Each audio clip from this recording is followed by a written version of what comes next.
I think... You think? That's what you think. That's your opinion.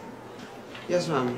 I think... Well, you think nothing! I don't care about what you think, and I don't care about everybody's opinion! Ang sikat na linyang ito sa 2017 film hit na Bar Boys, binibigyang buhay ngayon sa teatro. Tampok ang mga leading cast na sina Alex Diaz bilang Chris, Benedict Ramos bilang Eric, Jerome Canlas bilang Toran, at Omar Odin bilang Josh. Umiikot ang kwento ng musical sa apat na magkakaibigan na nangarap maging abogado. Ipinapakita sa mga eksena ang mga struggles ng mga law student kabilang ang isyu ng kahirapan at kawalan ng hustisya sa bansa. Ayon sa direktor na si Pat Valera, binuo raw ang musical para ipakita ang realidad ng larangan ng abogasya sa bansa at magbigay inspirasyon sa mga Pilipinong nangangarap maging abogado. Isa sa mga nanood, si Attorney Chel Jokno, na excited makita ang kanyang experiences as law student noon.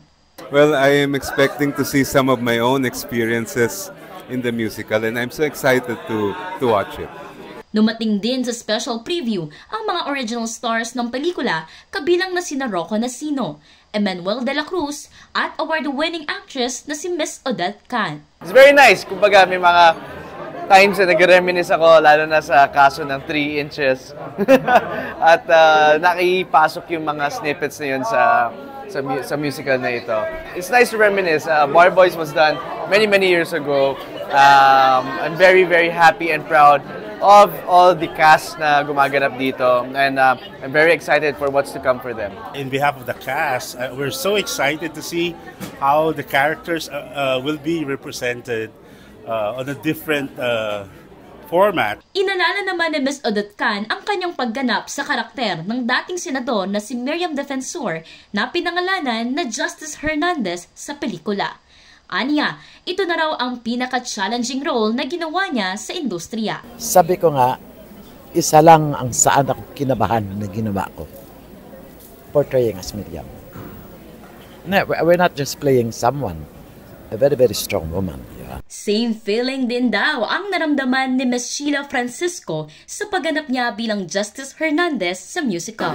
Pretty blessed because you know that this role was played by the Odette Can. So that's a hard act to follow. So it's a wonderful character. I think I'm very blessed to have been given this role. Isa rin sa nanood ang law student na si Igman Tarubal.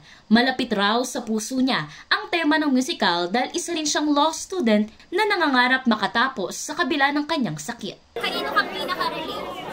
Kay Eric kasi like him, namatayan din ako na magulang during the journey. Napapanood ang Bar Boys, a new musical, hanggang May 19 sa Power Max Center Spotlight Black Box Theater sa Circuit Makati. Nicole Shotico, News 5 Digital.